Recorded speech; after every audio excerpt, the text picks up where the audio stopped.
Dictation 17. Ready? Society cannot exist without law and order and cannot advance except through the initiative of vigorous innovators. Yet, law and order are always hostile to innovations, and innovators are almost always, to some extent, anarchists. Those whose minds are dominated by fear of a relapse towards barbarism will emphasize the importance of law and order, while those who are inspired by the hope of an advance towards civilization will usually be more conscious of the need of individual initiative. Both temperaments are necessary, and wisdom lies in allowing each to operate freely where it is beneficent. But those who are on the side of law and order, since they are reinforced by custom and the instinct for upholding the status quo, have no need of a reasoned defense. It is the innovators who have difficulty in being allowed to exist and work. Each generation believes that this difficulty is a thing of the past, but each generation is only tolerant of past innovators. Those of its own day are met with the same persecution as though the principle of toleration had never been heard of. In early society, says Westermarck, customs are not only moral rules but the only moral rules ever thought of. The savage strictly complies with the Hegelian command that no man must have a private conscience. Those among ourselves who have never thought a thought or done a deed in the slightest degree different from the thoughts and deeds of our neighbors will congratulate themselves on the difference between us and savage.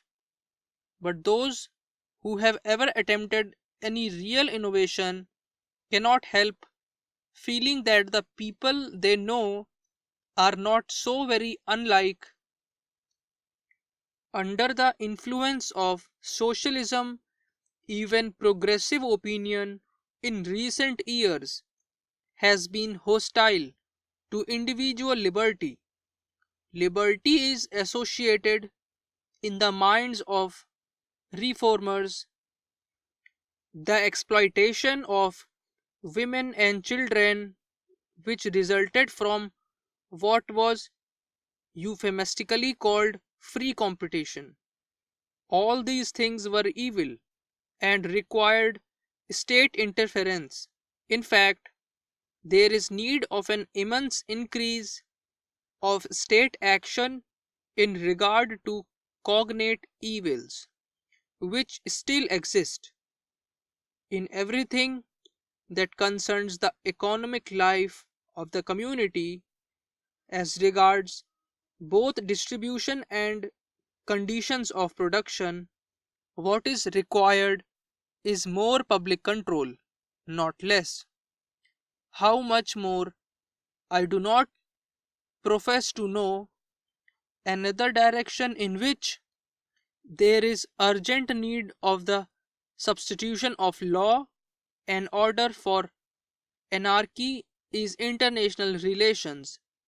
At present, each sovereign state has complete individual freedom, subject only to the sanction of war. This individual freedom will have to be curtailed in regard to external relations if wars are ever. But When we pass outside the sphere of material possessions, we find that the arguments in favor of public control almost entirely disappear.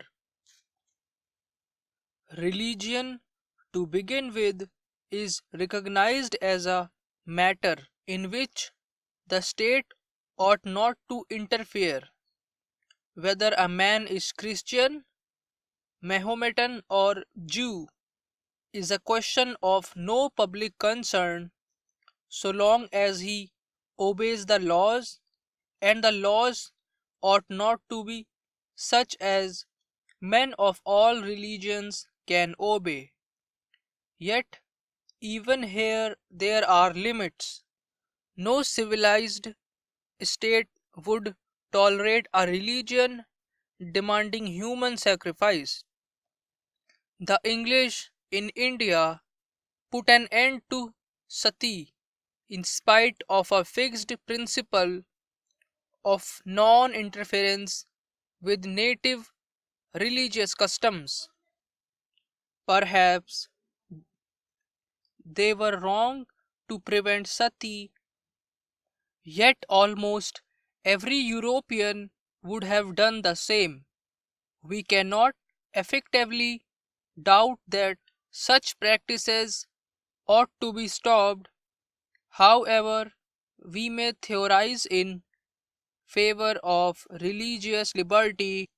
In such cases, the interference with liberty is imposed from without by a higher civilization. But the more common case and the more interesting is when an independent state interferes on behalf of custom against individuals who are feeling their way toward more civilized beliefs and institutions. Among certain tribes in British Columbia, the first child is often sacrificed to the sun.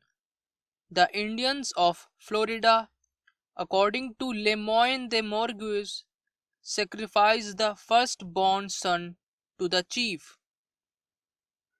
There are pages and pages of such instances. There is nothing analogous to these practices among ourselves. When the firstborn in Florida was told that his king and country needed him, this was a mere mistake, and with us, mistakes of this kind do not occur.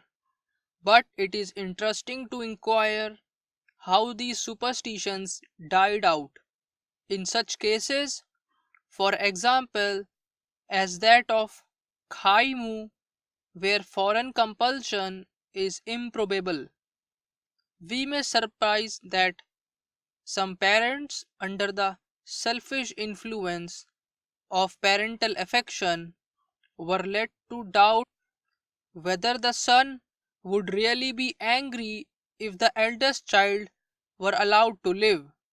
Such rationalism would be regarded as very dangerous, since it was calculated to damage the harvest.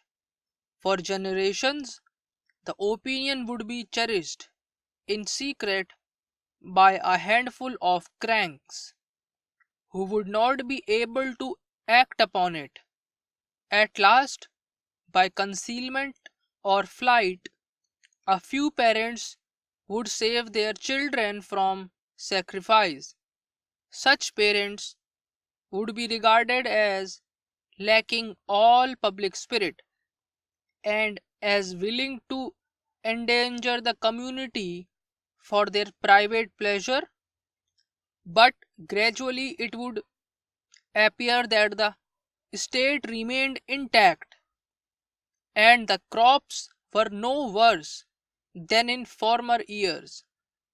Then, by a fiction, a child would be deemed to have been sacrificed if it was solemnly dedicated to agriculture or some other work of national importance chosen by the thief.